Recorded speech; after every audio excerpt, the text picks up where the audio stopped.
کچھ لوگ مر کر بھی تاریخ کے اوراق میں ہمیشہ زندہ و جاوید رہتے ہیں۔ محترمہ بے نظیر بھٹو شہید کی شخصیت بھی انہی لوگوں میں شامل ہے۔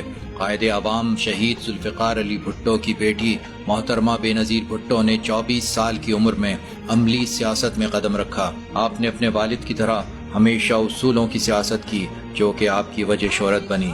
بے نظیر بھٹو کی سیاسی زندگی میں دکھ زیادہ اور سکھ کم تھا۔ آپ نے اپنے والد کی پھانسی، شوہر کی نظر بندی اور بھائیوں کی شہادت جیسے دردناک اور کٹھن مراحل پر بھی عوام کی فلاح و بہبود اور اس ملک کی جمہوریت کے لیے جدوجہد جاری رکھی۔ یہی وجہ ہے کہ پاکستان کی عوام نے بھی اپنی ہر دل عزیز لیڈر کا ہر موقع پر ساتھ دیا اور کبھی بھی شہید رانی کو تنہا نہیں چھوڑا، خواہ وہ ضیاء الحق کا سیاہ ترین دور ہو یا مشرف کی آمریت۔ یہ پاکستانی عوام کا بے نظیر بھٹو کی قیادت پر اعتماد ہی تھا کہ وہ مسلم دنیا کی پہلی خاتون وزیر اعظم کے منصب پر فائز ہوئیں۔ مخالفین نے سازش کر کے 1990 میں آپ کی حکومت گرائی، لیکن عوام نے اس فیصلے کو مسترد کیا اور یہی وجہ ہے کہ 1993 میں ایک بار پھر عوام نے آپ کو وزیر اعظم منتخب کر کے آپ کی قیادت پر بھرپور اعتماد کا اظہار کیا۔ 1998 میں مشرف کے مارشل لاء کے دوران آپ نے 8 سال کی جلاوطنی کاٹی اور 2007 میں طویل عرصے کے بعد جب آپ واپس وطن پہنچیں تو کراچی ایئرپورٹ کے باہر لوگوں کا ایک ٹھاٹھے مارتا سمندر اپنی لیڈر کی ایک جھلک دیکھنے کے لیے موجود تھا۔ اس تاریخ ساز استقبال کی نہ صرف پاکستانی بلکہ عالمی میڈیا نے بھی بھرپور کوریج کی۔ بے نظیر بھٹو بھی جب اپنے طیارے سے باہر آئیں تو لوگوں کی اس بے پناہ محبت پر اپنے جذبات پر قابو نہ رکھ سکیں اور بے ساختہ ان کی آنکھوں سے آنسو جاری ہو گئے۔ انہوں نے دونوں ہاتھ اٹھا کر اللہ کا شکر ادا کیا۔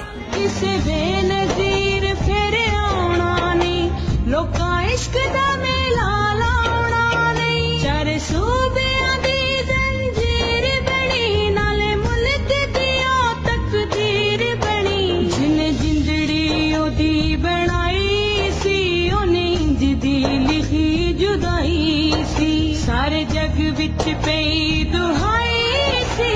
بے نظیر بھٹو نے جب ملک واپسی کا فیصلہ کیا تو انہیں معلوم تھا کہ موت ان کے تعاقب میں ہے، لیکن شہید ذوالفقار علی بھٹو کی بیٹی موت سے کب گھبرانے والی تھیں۔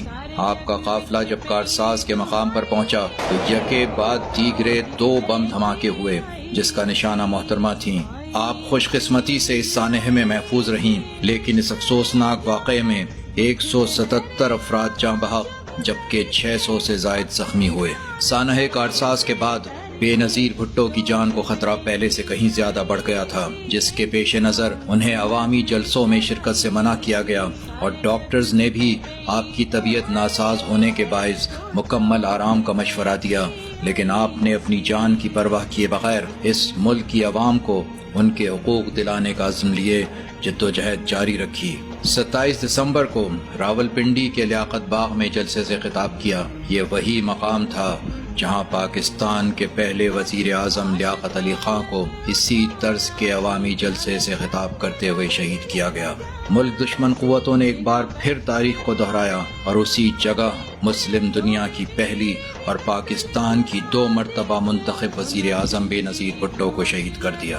بی بی شہید کی شہادت کی خبر ملتے ہی ملک میں قیامت صغریٰ برپا ہو گئی۔ کراچی سے خیبر تک پورا ملک سوگ میں ڈوب گیا۔ ہر آنکھ اپنی اس عظیم لیڈر کی شہادت پر اشک بار تھی۔ جب اس حال کی عمر جنگ چڑھی، 30 سال کا بن سر بن کے لڑی، ناؤ پار ساز بمباں تو ڈری، سج دھج نال مقتل وچ اتری، جدو قاتل گل مکائی سی، روئی اتھرواں نال خدائی سی، سارے جگ وچ پئی دہائی سی، بھٹو دی بیٹی